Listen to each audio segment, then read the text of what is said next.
right now on the flip side. How to use awkward to better your relationships. And find out the 3 qualities that a man brings to his family. And we're going to teach you how Pastor Ray speaks in thumbs. This episode 18 on the flip side.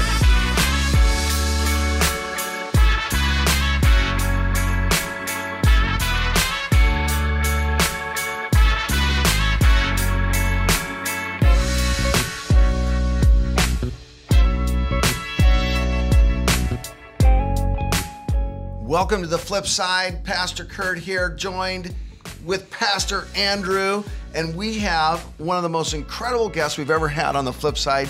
Stephanie Caine is with us, my friends. Thanks for having me. Thank you. So Stephanie, you got a doctorate in counseling, you got a master's in psychology, you're the mother of 2 kids, born in New York, raised in Miami, and came to Bayside via Atlanta, Georgia. Wow. That is correct. That's amazing. Yeah. So you're here because we have the perfect topic for you. We're going to talk about, here it is, you ready for the cliche? What's love got to do with it? We're talking about the gift, the fruit of the Spirit of love. And so we brought in the big guns. We brought in the PhD counselor to help us all get more loving. But before we do that, let's get a little coffee in our life. Oh, yeah. Should we get some coffee? Let's do it. Time. Now, here we go. We got Hannah pouring the coffee. What do we got here, Hannah? Actually, Haley, I have no idea what we have because I didn't. Come on. Oh my goodness! didn't grind the Production beans. team What do we You fail had here. one job, Hannah. I have several jobs actually. It's Venezuelan. Venezuelan. Venezuelan, single origin. Remember the flavor notes, though. Okay, I'm going to tell you what they are right now. Yeah, you should tell us. So, by the way, you're probably thinking that Hannah's being rude, not serving, but Stephanie, what's one thing about you? I'm allergic to coffee, so She's no allergic. thanks. And when you drink coffee, what happens? Hives? Pass out. Like so coma. I can literally pass out. I get dizzy and the room spins, so. If I don't drink coffee, I pass out. Yes, Wow. I've seen it. And the room gets dizzy. It's spinning. Yeah. You know what this tastes like? Coffee. Flavor coffee. Tastes like coffee. Tastes like good coffee. Oh, I can taste the hills of Venezuela right there. So, hey, by the way, we're getting so much great feedback about the flip side. You guys are sharing it. You're liking it. You're spreading the word. We don't have like a big marketing campaign for this. So we want to encourage you to keep doing that. And as ever, the goal is to get us thinking about the truth more than just on Sunday mornings. We're doing a series right now at Bayside called The Fruits of the Spirit. We're trying to kind of fix up our internal life. And, everything flows out of that. If we get this right, we're going to get all the other stuff right, the finances, the relationships, and all that sort of stuff. And there couldn't be a bigger topic than love. This weekend on all of our campuses, except for Granite Bay, we preached from 1 Corinthians, the epic chapter 13. Yeah. And to me, this is as a theologian, this is one of the most hilarious chapters because the only time we talk about 1 Corinthians is when we're either making a really artsy Pinterest post or we're doing a wedding, and it's always 1 Corinthians 13, the love chapter. Love is kind and patient. And it's not that way at all in the context of this book. This is a church that is scandalized by chaos in their services. Their services are unruly, selfish, confusing. Then they've got favoritism going. Some people at the Lord's Supper are literally getting inebriated. Those are the Irish probably. Yeah. And some are going without. And then there is compromise. There's a major player within this church that is having an inappropriate relationship with a relative. It is the days of our lives times Dallas plus a little bit of name your favorite soap opera. General Hospital. General Hospital. And in the midst of this, Paul goes, you guys are missing it. You're totally missing it. He's saying this in frustration. He's saying this like you should put this in all caps, put 3 exclamation points behind every sentence that Paul's saying. This is urgent stuff. And so what we want to do today is we want to make sure we hear the message of Paul. We broke the passage down to 3 things. The first 3 verses, I'm just going to read them real quick. If I speak in tongues, 1 Corinthians 13:1, of men or of angels, but do not have love, I am only a resounding gong or clanging cymbal. If I have the gift of prophecy and can fathom all mysteries and all knowledge, and if I have faith that can move mountains, but do not have love, I am nothing. If I give all I possess to the poor and give my body over to hardship, that I may boast, but do not have love, I gain nothing. So Stephanie, what I think Paul is saying here is, I could win 6 major categories in life. But if I do it without love, I've won nothing. And so many times in our relationships, they're having this fight about what should happen in the services, how the Lord's Supper should be served, who should be the most prominent. They're fighting down here, and Paul's like going, would you please get up here in your discussion? So here's my question to you, Stephanie. How do we elevate the conversation to the love level? How do couples, how do friends, how do families, how do moms and dads take it from the issues down here to kind of going, let's actually take it up here to the love level? That's a profound question. I think the reason why I'm probably better at answering that is because I've messed it up so many times. Oh, wow. Just because I have a doctorate in counseling does not mean I get it right. Okay, can I stop you? You've messed it up, or some of you are familiar with Jason Caine. We know who to blame. Jason's been a frequent member of this. So maybe. Yeah, you married Jason and said, I better get a PhD in counseling. Just to understand this man, understand me. We love you, Jason. We love you so much. But, I think the key with love is vulnerability and the willingness to be vulnerable. Mm-hmm. And oftentimes we kind of get into a situation where we're so defensive and we use love as a weapon, something that we want to keep away from people, because it makes us vulnerable, or because we want them to know that we can use it in different ways. And I think that looking inwardly first, when you're in the heat of the moment with somebody you care about, you care about them, but you're upset about a situation or what that person did or said, that you forget about the loving part and you focus on I want to weaponize this. Yes. I really want to defend myself here, or I really want to hurt this person. Wow. Yes. And I think that, we all do it.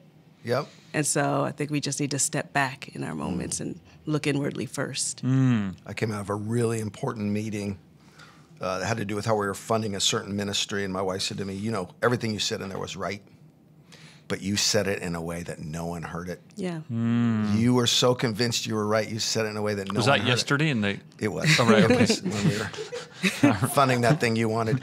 And but the weaponizing of the relationships. So, Andrew, how do you do it? I mean, you've got 4 kids and you've got Isabel. And Isabel's a really strong leader in her own right. She's very loving.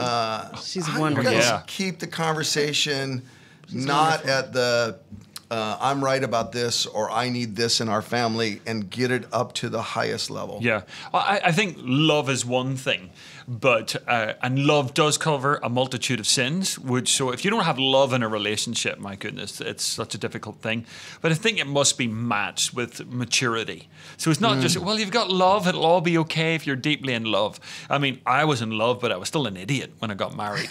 and I said things, did things that were not helpful. You don't go out to be harmful, but it's not necessarily helpful what you do. So I think it is saying, love says, I'm going to grow. Love says, I love you enough for me not to remain the same. And I'm absolutely going to look at this relationship and I'm going to think about how important you are. I do remember one time sort of having that, first fight with Isabel. Obviously, she was wrong. And it was her fault. And, the honeymoon. I love how Andrew always gets this dreamy look in his eyes. I remember the first time. Yes. Yeah. But, and then, the honeymoon's officially over because you go to the extremities of the mattress. Right. You really do. Yeah. You point, in the opposite direction and you're huffing and you're puffing and and you're trying. And then, of course, she fell asleep. And I'm like, how could you do that to me? And have the spiritual gift of sleep. That's wrong. But I remember just having it was like a Holy Spirit moment, God moment of just going, hey, before she was your wife, she was my daughter. I was like, oh, Lord. So I tapped her, sorry. And I suppose love is trying to elevate things and really trying to see that the other person is made in the image of God. We're dealing with every single person as God's son and God's daughter. And there needs to be something in my life that goes, I need to learn to treat them with respect, and that's going to take me to love myself more. Not all this language, self-love, love me. But what it's really about is love God with all your heart and love your neighbor as you love yourself. And if you don't have any self-respect, self-worth, all of those things, you're never going to love that other person. I think you got to put maturity with love. One of the things, even it's just a by the way, we've been talking about recently is how do you honor? Sometimes you can just go, I'm going to honor, but you got to take honor and marry it with wisdom. And because you don't end up honoring well. Sometimes you can over honor but you got to put, I want to honor, I'm going to put wisdom with it, I want to love, I'm going to get mature. So one of the things you both said in common is you both had an interrupting thought. So yours was, I'm going to look inside myself. So one of the things I'm not as good at asking myself as I should be, but I'm growing in this going, why does this bother me so much? And almost always the answer has to do more with me than the circumstance. Why can't I bring my calm self into this discussion? Why can't I bring my best self? Because I'm afraid, I'm anxious, I'm nervous about my status, the clarity of who I am and what I'm supposed to be doing, what is expected of me. And so this interruptive thought causes me to go, no, I'm going to, without love, I'm nothing. I got to get it up here to love. And yours was empathy. She is something bigger and more important and more three-dimensional than the way I'm thinking about her right now. And that really is the mature thing, is to have that interruptive thought where you grow. One of the phrases I always use with my kids and with Kelly, and Kelly uses it with me, is, this feels like me against you. Can we reframe this to be you and I against the problem? Then you feel it. Oh, I know jump teach up Isabel that phrase. Yes, that's good stuff. Then it raises up to the love level. Or another thing we say in our family all the time, which is, tell me what about this bothers you so much. And then the idea is, I'm trying to win the person, not the argument. Yeah. I'm like, I need to know you're hurting right now. You think the church service is not running well, or you think communion's not running well. Tell me what's behind that. Let's just argue about bread and service orders, to use the analogy. What I like about both of those scenarios that you painted there is that we're so conditioned to look at love as an emotion, this euphoric feeling, and that if we're not in euphoria, then we don't want to act loving. Yeah. And sometimes you have to act in a loving way, even if you don't feel it. And then later on, when you're out of the heat of the moment, the feeling will come in when you look back to see that I acted in a way that was loving. The feeling follows. And by the way, this is what the passage teaches. It starts off going, without love, you're nothing. I don't care what your qualifications are. Without love, you're nothing. You're nothing. Then, verse 4, it literally is a dictionary. Yeah. Love is kind. Love is patient. Love does not envy, does not boast, it is not proud. It's Paul saying, let me say to you clearly, this is not an emotion or an experience you're looking for. This is a set of behaviors that you go after. And so, and by the way, this is 4 through 7. It always protects, always trusts, always hopes, always preserves. It doesn't keep a record of wrong. That one just bothers me all the time because I want to keep a little running record between you and I. Yeah. Now, working this out in the real world, how do you actually, you're patient, you're kind, you don't envy, you love, but you have a 6th grader, a 5th grader, 4th grader in your life. And I see parents all the time trying to make this balance between, I want to be supportive, loving, I want my children to hear I love you, and also I don't want to be over-nurturing, over-protective, smothering, I got to let them grow up. In the real world of love not being an emotion, how do you show children that you're raising love without overprotecting them? Yeah, I mean, I think it's instant gratification. We want them to know that we're being loving, even though they're not cognitively there to understand it as being loving. Like, we as adults will look back in our lives, and there are things that our parents did or said that really irritated us and aggravated us and hurt us at the time. But now that we're older, we can look back and go, that was a very loving thing to do for me. Yes. And it's hard for us to plant some seeds knowing that at this point, they're not going to appreciate it. And so it's going to feel really uncomfortable for us, and it's really uncomfortable for them. But it's just, there goes that patient part where love is patient, where you got to wait that they'll grow into this experience that just happened now, and they'll look back. You're not loving if it's always all harmonious. Right. Yeah, there is some There is some love is to. I tell the Thrive students all the time, we're going to challenge you, and we might be the first people to really challenge you, and you're going to be tempted to think you're disagreeing with me because you don't like me or believe in me. And I'm like, it's the exact opposite. Yeah. We're disagreeing with you because we do believe in you. So just, you've talked a lot, Andrew, in the past about setting the right tone in your household, coming home. Talk about that. How do you actually do that? Yeah. Well, the book I've never written is and should write is AAA Parenting, and it's really the thought of actually men. It's for the mother as well and the family, but I want to provoke men, and I think that what fathers should bring is authority, but not authority as in you do this, it's all rules and regulations. I actually just think it is sometimes authority is just I am actually present and I'm going to be here, and it forms really positive parameters within the child's life, but that is automatically balanced with affection. You can't have authority without affection, and a lot of dads are, oh yeah, I love that, I'm an authority, I'm going to tell them what to do. That's not true. Authority is balanced with affection.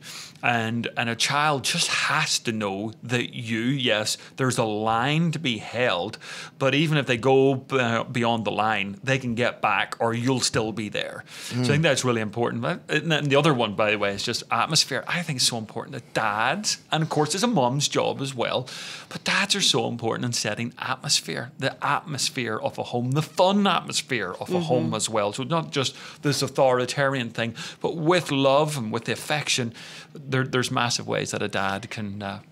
You talked about that in one of the Flipside episodes. See, I'm a fan. I just want to plug that. Come on. I want to plug that. I watch Flipside.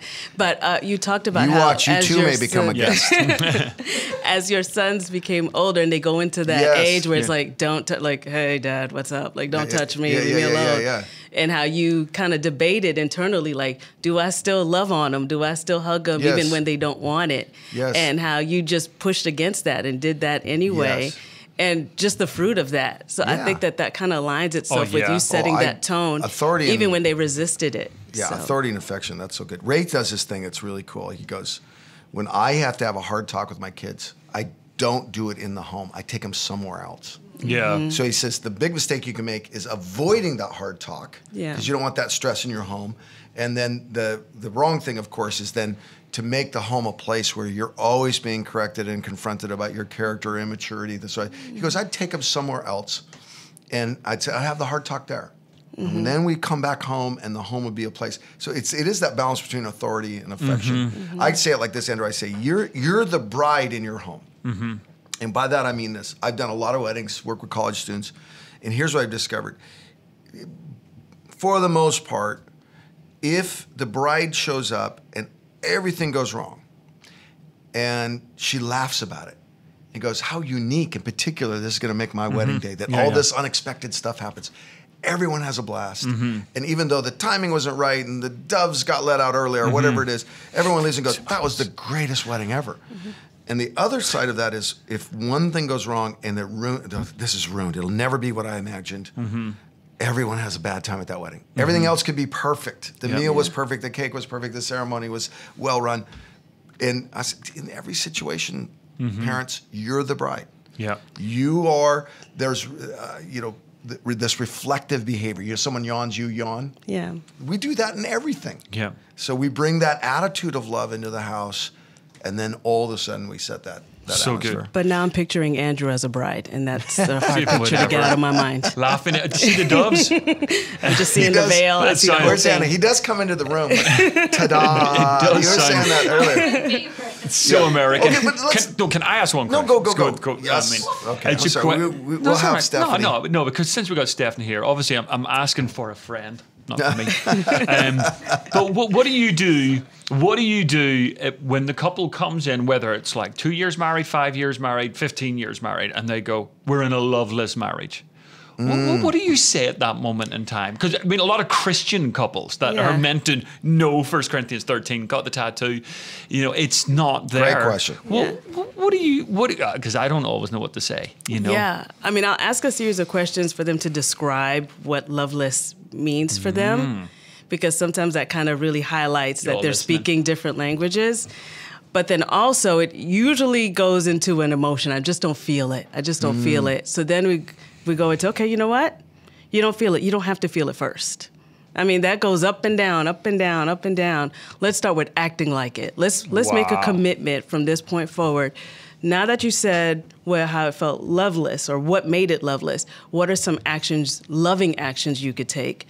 And you'll make a commitment to act that way and be patient and wait for the feelings to come after. Because it was there before. So give us, I love it. Feelings follow, feelings follow, feelings follow, feelings It's follow. hard. It's hard. Give us some practical ones on that. Like you go, try this week. Yeah. And like Jason and I went through that. I mean, we got married pretty quickly. We courted for 4 months. I never told people that because, early in the marriage, like, you're crazy. You dated for 4 months and then you got married. But yeah, we did it.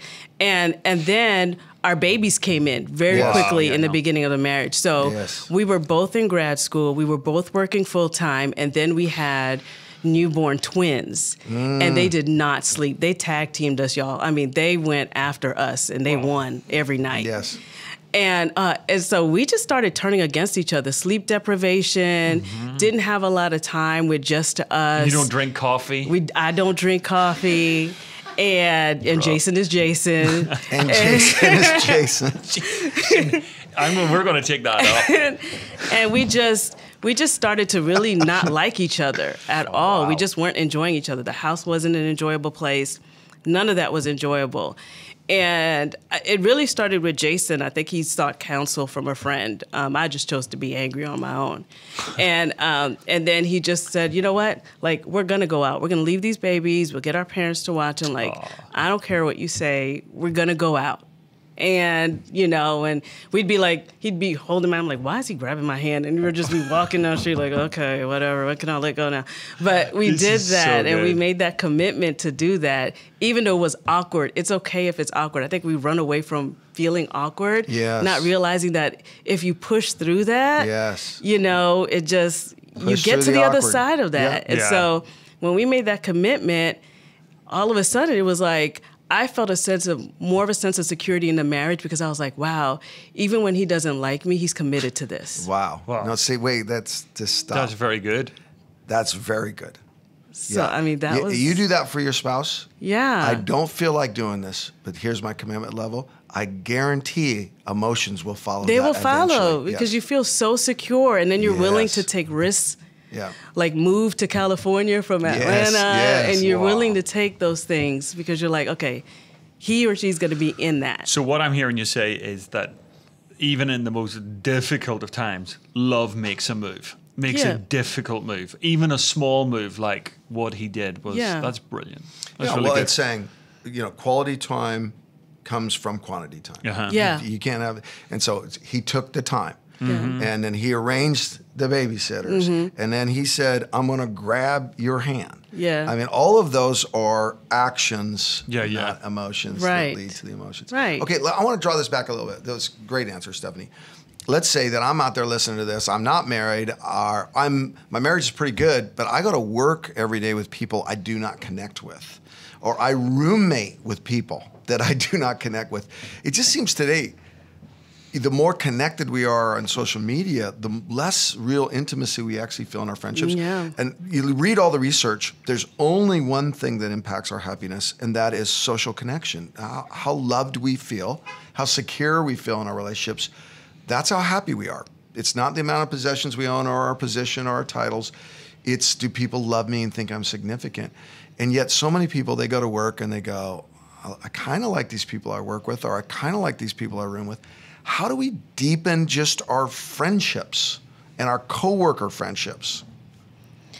Teach us how to do that, Stephanie. We honestly, really need the answer. I reversed that question to you all because I've just been kind of like on the outside watching you all interact with each other and just as pastors and colleagues, and you guys seem to really like each other and are really comfortable with each other. We just take the higher ground. I'll flip that question and ask you. You tell me. I just go, Jason is Jason. Curt is Curt. But you know what's funny is a lot of it really is it's humor and not taking ourselves too seriously. Yeah. So when someone comes into the room and they're like, Ray has this great saying, there's two ways to enter a room. And the first one is, here I am. That's Andrew. And the second one is, there you are. Uh-huh. We're a there you are culture. Yeah. Yeah. And so it is kind of like being skeptical about ego and position. Yeah. And it's being, it's loving people. Like we'll go out and greet people and be like, oh, thank you for doing this. Thank you for you're out here greeting people. Yeah. And I'm like, you know, one of the prerequisites of being someone who calls themselves a follower of Christ, and certainly of a pastor, is that you actually like people. Yeah. This is not a difficult thing for me. This is an enjoyable thing. So it's part of it. I think Ray, our fearless leader, his radar is very much is attuned. Oh, that was good. Do you like that? Keep that. His Hannah, write that down. radar is very much attuned to love, and you can see that in his Yeah. marriage. You can see that with his children, and he talks about that, you know, without breaking confidence. But you know, stories from childhood and stuff. But he's like that with the team, Yeah. and it'll bug him Yes. if he senses that things aren't good. If we go into a room and someone's ego is extending itself too much, or we're just not enjoying ourselves in the meeting, where the meeting's not a fun meeting to go to, he'll feel it. And he literally sometimes will do this. And I think it was Ephraim who said, yeah, he's speaking in thumbs. Speaking in He's thumbs. speaking in thumbs. But I tell you, for coworkers and roommates, and then even for marriages, you sense it way before you want to talk about it. Yeah. And you got to talk about it before you want to talk about it. Yeah. Or some people ask me this, Stephanie, when should we go to counseling as a couple or as friends that are fighting or family members? And I'll say, way before you stop talking. Yeah. Now, if you're already in the stop talking stage, get there right now. But before you find it impossible to communicate, that's when you need to get professional help and have someone sure. come in and say, I'll ask you the right questions to get you communicating Even again. when churches present series on like family and stuff, and you're single and about marriage, and like, what am I going to do for the next 4 weeks? Now I got to come to this. You know, I don't think that this is going to be related to me. You should be here. The rest of us who are already married and in families, we're late in the game. Yeah. Like this should be more for single people than anybody Yes, else. Exactly. You know. Well, and then, you know, all the principles apply to every relationship. Yeah. So it's always a constant learning with relationships. Okay, we only have a couple of minutes, and something really big happened at our Granite Bay campus this weekend. Yeah. And you saw it, and you and I hosted it, and we had you there? we had No, I wasn't there. right. I listened to it. Okay. we Luis Palau. Just Andrew, tell them a little bit about what you said and how you introduced Luis, and we'll start there. And then I just want us to reflect on some of the things that happened this weekend with Luis. Yeah. When I was growing up as a child in church, you know, we had legendary missionary characters that had gone on to be with the Lord, Jim Elliot and the likes. But there were some living heroes, and two of them were standouts. And that was one was Billy Graham, and the other one was Luis Palau. And there was I living in Ireland, but this guy from Argentina was a known name in our household and a respected preacher. And he... the gravitas with which he conducts himself, but also the humility. He's a statesman for God. He, if the church were a nation, he'd be the president. You know, he just has this level 5 leadership where he knows where he's going and he knows what he's about, but he has this deep humility in his life. We're backstage, and he says, "Curt, Andrew, what should I do different in this sermon?" We were like, he's spoken to 1 billion people. we're like, not a single thing different. And I've said this about Luis. The first time I met him, 30 minutes, he questioned me on how to reach college students. Yeah. Like, you've reached more people than I know exist. And the only thing you want to do is learn. Yeah. The only thing you want to do is learn. He didn't know me from Adam, what my credentials were. But he knew, how do you reach kids in fraternity? How do you reach kids in the sorority? How do you reach kids in the dorms? How do you reach commuter students? Just boom, boom, boom, boom. And then this week was particularly poignant because, it might be one of the last times Luis speaks at a church. He's got stage 4 lung cancer. And everyone kept saying to me, the whole time he spoke, I felt this, and I'm to people from not Pentecostal backgrounds, people that don't use, I felt this anointing there. Yeah. And there was this sense of, well, first of all, Luis is very honest. says whatever he wants to say. Yeah. And he does it out of such kindness, you hear it. Yeah. He spent 5 minutes in every sermon telling us why the Irish are wrong. That was hilarious. That was heresy. It was Hilarious. hilarious. Absolutely. And then at one point he gets to the end of it. He goes, my wife doesn't want me to say this, but I want you to be in heaven with me. And so don't be stupid. Yeah. Don't be stupid. Yeah. Well, this was the thing. When we're talking about love, I think he was everything that love is. He talked about heaven and hell. I mean, normally when you hear hell, it's like, oh, condemnation. He talked about heaven and hell. He talked about stage 4 cancer. He was joking about this, going, well, what happened to stage 1, 2, 3? They could have let me in a little earlier. He talked about abortion. He talked about losing children.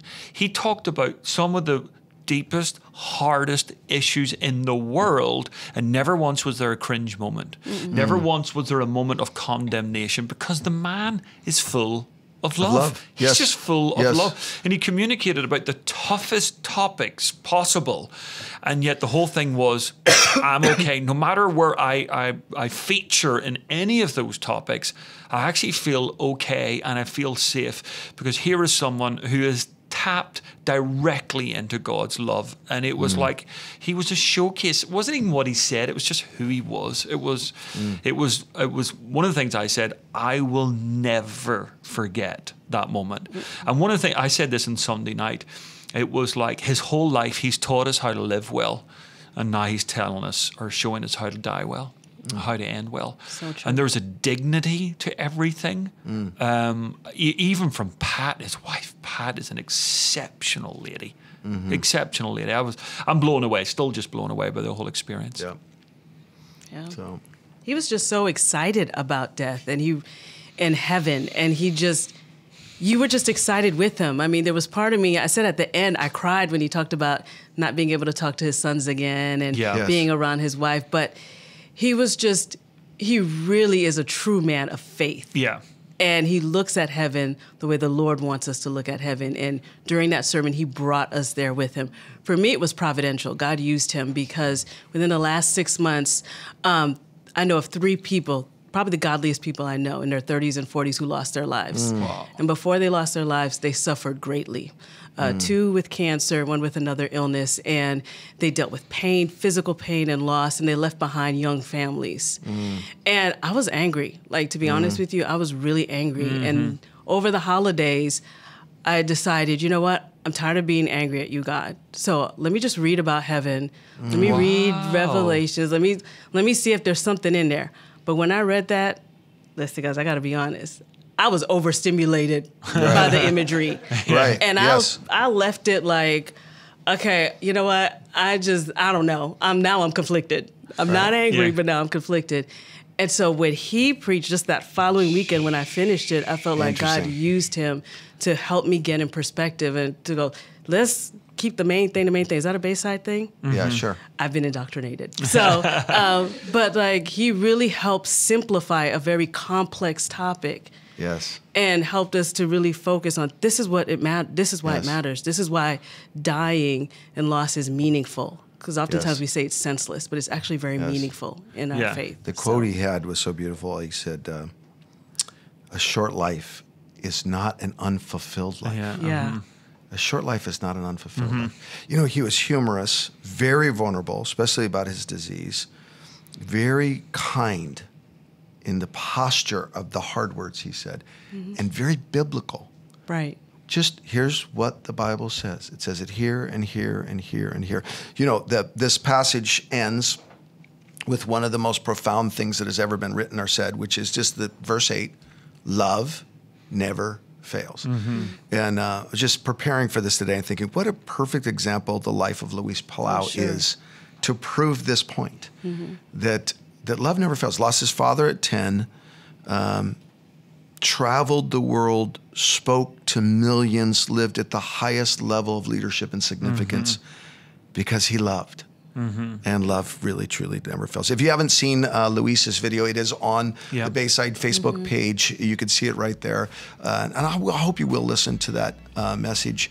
We're so glad that you tuned in. Remember, like, share, follow. We're on a mission to get the Word of God in our lives more than just Sunday. I know I say that a lot, but it's really true. So do like, share, follow, subscribe, etc., etc., etc. And thanks so much for joining us. Next time, on the flip side, we're going to talk about controlling the thing you need to control the most, which is yourself. We're going to talk about the fruit of the Spirit, which is self-control. Leave some comments or questions if you want, and we'll address those directly in the flip side. So feel free to do that. We'd love to answer those questions. Stephanie, Andrew, thanks for coming. Thank you. Thanks for tuning in, you guys. We'll see you on the next time. Good job, Doctor.